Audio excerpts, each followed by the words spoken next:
Hola, soy el profesor David Villar de la Universidad de Antioquia y en esta tercera presentación vamos a hablar de curvas de dosis-respuestas, que es en definitiva cómo se hacen los cálculos en farmacodinamia.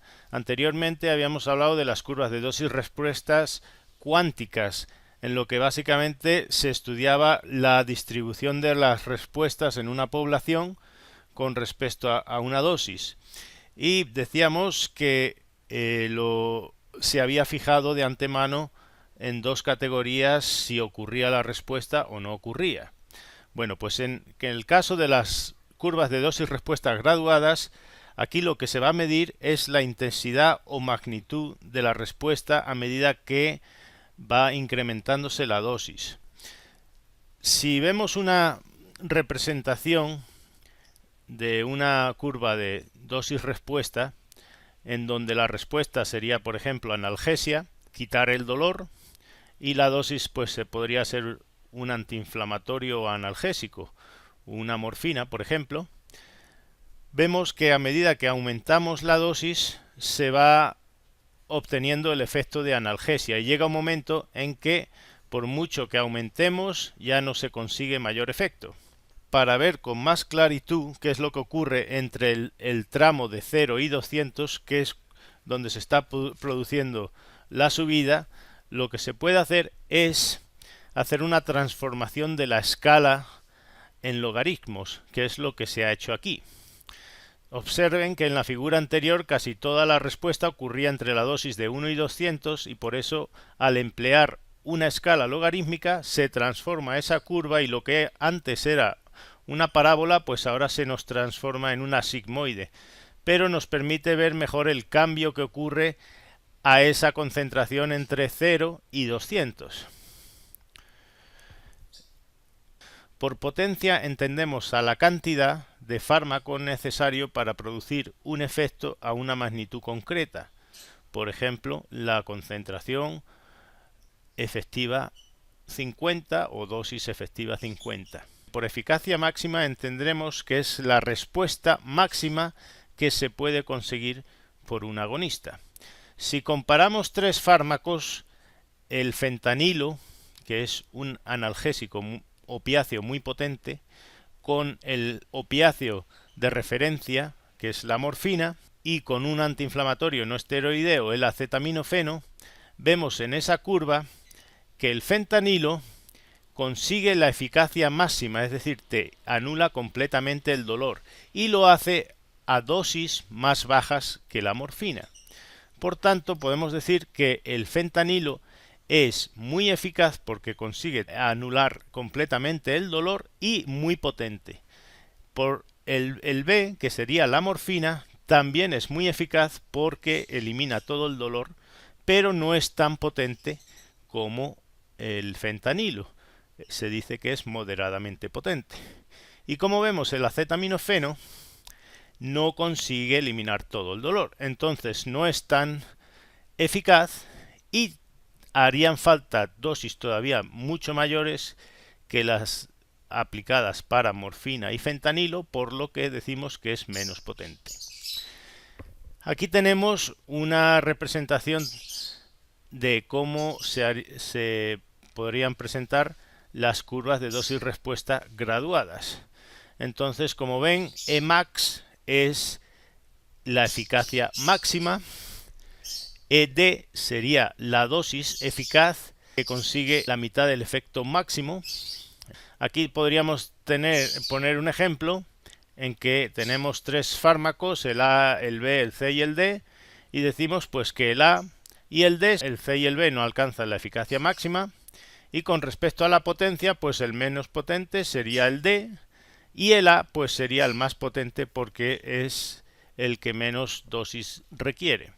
En esta gráfica se observa que, por ejemplo, que la potencia de B es si dividimos 300 entre 2, sería de 150 veces más potente el fármaco A que el fármaco B.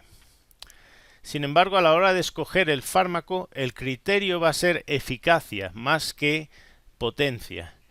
Y los otros dos criterios de los que hablábamos anteriormente serían la seguridad o capacidad de producir efectos adversos indeseados y el coste del medicamento. Si ponemos un ejemplo, vemos que las dosis terapéuticas de flunixin son de 1 miligramo por kilo una vez al día y la fenilbutazona es de 4 miligramos por kilo 2 veces al día. En realidad los dos son capaces de eliminar el dolor en caballos, son muy eficaces. Entonces, ¿en qué nos vamos a basar a la hora de seleccionar uno u otro? Pues en realidad aquí hay un aspecto que no viene reflejado, que sería que la eficacia del flunixin es mejor para tratar problemas de dolores viscelares, es decir, cólicos, mientras que la fenilbutazona es muy buena para los tipos de dolores que tienen un origen musculoesquelético. Entonces, en realidad, el primer parámetro a la hora de seleccionar, que sería la eficacia, pues vendría dado por el origen donde tiene el problema la inflamación. Vamos a hablar a continuación de cómo ocurre la unión entre el agonista o el fármaco y el receptor o una enzima. Entonces, fíjense en esta gráfica y las que vienen a continuación que a medida que vamos aumentando la concentración del agonista alrededor de los receptores, va a empezar en la gráfica de la superior derecha a verse el efecto. Entonces aquí hemos empezado a poner moléculas de agonista, aquí hay unas pocas más, y ven que en la figura de la derecha está aumentando la respuesta, porque están ocupándose receptores. Cuando llega el momento en que todos los receptores están ocupados, se alcanza la eficacia máxima que puede obtenerse con ese agonista. Si el agonista es capaz de alcanzar la eficacia máxima, se dice que es un agonista completo. Por contrario, si el agonista no es capaz de alcanzar la eficacia máxima, se dice que es un agonista parcial. Aquí tenemos una representación que más o menos nos compara la relación que existe entre un agonista completo, full agonist, un agonista parcial, un agonista completo pero que no tiene tanta potencia, y un agonista parcial y que tiene menos potencia y menos eficacia. ¿Qué ocurre cuando vamos a poner un agonista en presencia de un antagonista? Entonces aquí partimos de si ven en la representación superior derecha, de una eficacia porque existen unos receptores que están ocupados. A medida que aumentamos la concentración del antagonista, que se une al receptor y lo bloquea, impide, es decir, lo ocupa y no lo estimula, vamos a ver que se va perdiendo la respuesta por parte del agonista. Entonces, cuantas más moléculas del antagonista haya en torno al receptor, más probabilidad va a haber de que éstas se unan al receptor y lo ocupen. Existen 4 tipos de antagonismos que habría que citar. El primero es el competitivo. Básicamente es aquel en que el antagonista está compitiendo por el mismo sitio de unión que el agonista y lo desplaza. Entonces aquí en este caso el que esté en mayor número probablemente va a ser el que gane a la hora de unirse con el receptor. Si decimos que es no competitivo, pueden bien competir por el mismo sitio pero de forma irreversible, es decir, se une el antagonista y ya no se despega, o puede que el antagonista se una a un sitio distinto del mismo receptor. Es lo que se llama unión alostérica. Alostérica es en otro sitio de la molécula, que lo que va a hacer es que altere la conformación del sitio de unión del ligando endógeno o del agonista. Si hablamos de antagonismo fisiológico, el agonista y el antagonista están uniéndose a receptores distintos. Por ejemplo, la atropina actúa sobre el receptor muscarínico, lo bloquea y eso va a hacer que predomine la actividad del sistema simpático y aumenta la frecuencia cardíaca. El propanolol lo que hace es unirse a los receptores beta adrenérgicos del corazón y es un antagonista, lo bloquea. Entonces, ¿qué es lo que va a hacer? Pues anula la acción del sistema simpático y predomina el sistema parasimpático, con lo que se va a producir una bradicardia. Entonces vean que en este caso el efecto que sería que aumente o disminuye la frecuencia del corazón se puede hacer por vías distintas. Una es actuando sobre el sistema parasimpático y la otra actuando sobre el sistema simpático. Y por último tenemos los antagonistas de tipo químico. Básicamente estos son cuando dos sustancias reaccionan entre sí y se forma un complejo inactivo, se unen normalmente por enlaces muy fuertes, covalentes, no siempre, pero eso lo que hace es anular la acción de uno de ellos. Aquí podríamos hablar, por ejemplo, de los quelantes que se usan para tratar intoxicaciones por metales. Entonces hemos dicho que los antagonistas pueden ser competitivos, en el cual se une al mismo sitio que el agonista de forma reversible. El que esté en mayor cantidad va a probablemente ganar a la hora de unirse al receptor. No competitivo, cuando el antagonista se une al mismo sitio del agonista de manera irreversible.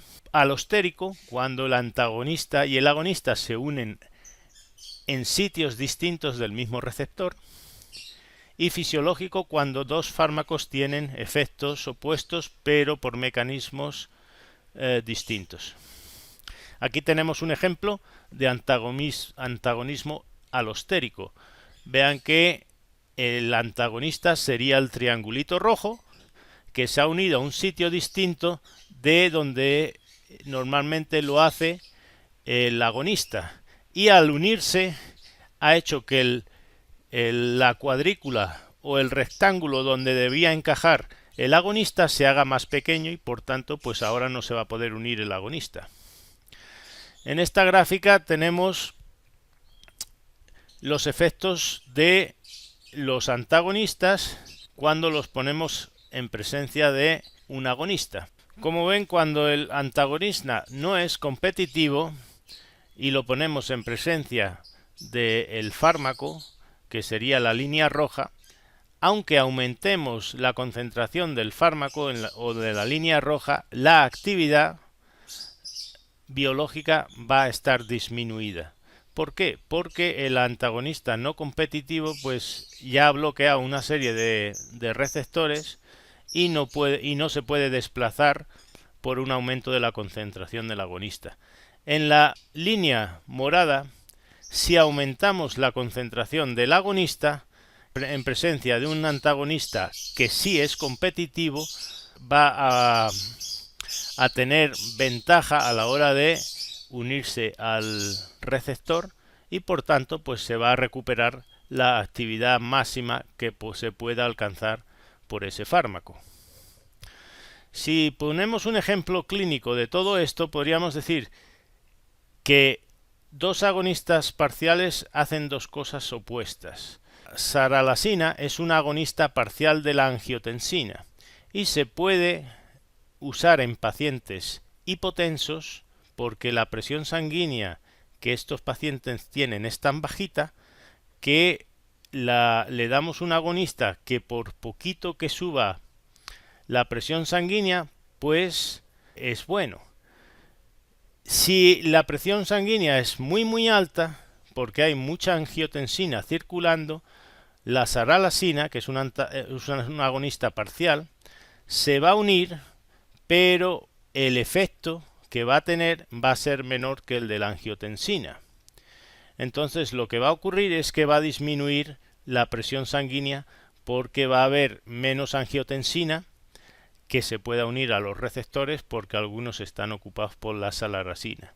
Entonces vean que en este caso es un fármaco que si la presión sanguínea es muy baja, pues la sube, y si es muy alta, la baja. Y básicamente es porque si no hay angiotensina, actúa como agonista, sube un poquito la presión sanguínea, y si hay mucha angiotensina 2, actúa como antagonista, es decir, impide que el agonista eleve, la angiotensina eleve tanto la presión sanguínea. Un ejemplo clínico, tenemos un procedimiento quirúrgico en un perro que tiene un osteosarcoma y un cirujano prescribió oximorfona, que es un analgésico opiáceo muy potente. Es un agonista puro que puede totalmente anular el dolor en el perro. Pero cuando el perro lo desconectamos de la mascarilla de anestesia, se recupera muy lento, está muy sedado y la respiración es muy lenta. Estos son efectos secundarios que tiene la oximorfina y que no son deseados. Entonces, si queremos recuperar un poquito la respiración y que se despierte un poco más rápido, podemos dar un agonista parcial, como el butorfamol. El butorfamol va a competir con la oximorfona por los mismos receptores, pero no alcanza el efecto máximo que puede alcanzar la oximorfona. Entonces, lo que se va a observar es que se revierte el efecto de la oximorfona de sedación y mala respiración, porque el butorfamol está actuando como antagonista de la oximorfona, y como este a su vez es agonista parcial, tiene cierta actividad analgésica, pues esa no se pierde la analgesia del todo. Si administrásemos un antagonista puro, como la naloxona, se revertiría toda la analgesia y eso no interesa. Habíamos dicho que existen agonistas y antagonistas que pueden ser irreversibles. No hay muchos, pero sí los hay. La fenoxibenzamina es uno de ellos y actúa sobre los receptores alfa adrenérgicos. Las consecuencias de ellas, ¿cuáles serían? Pues que la duración del efecto no va a depender del ritmo de eliminación de la fenoxibenzamina de la sangre, que está normalmente en equilibrio con la que está en el sitio de acción de la fenoxibenzamina, sino que va a depender del recambio de los receptores. Es decir, habíamos dicho que ese receptor se ha anulado de por vida, entonces el cuerpo está obligado a producir nuevos receptores para recuperar la función.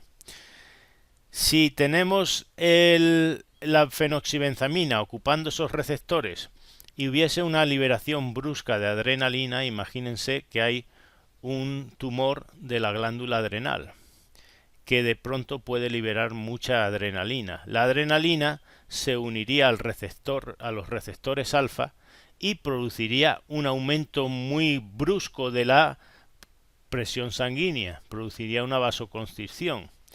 Pues si tenemos esos receptores ocupados con fenoxibenzamina, por mucha cantidad de adrenalina que se libere, no va a poderse unir a esos receptores, porque no están compitiendo con ellos en iguales condiciones. Ya se han unido y esos receptores pues no pueden ser desplazados por un exceso de adrenalina.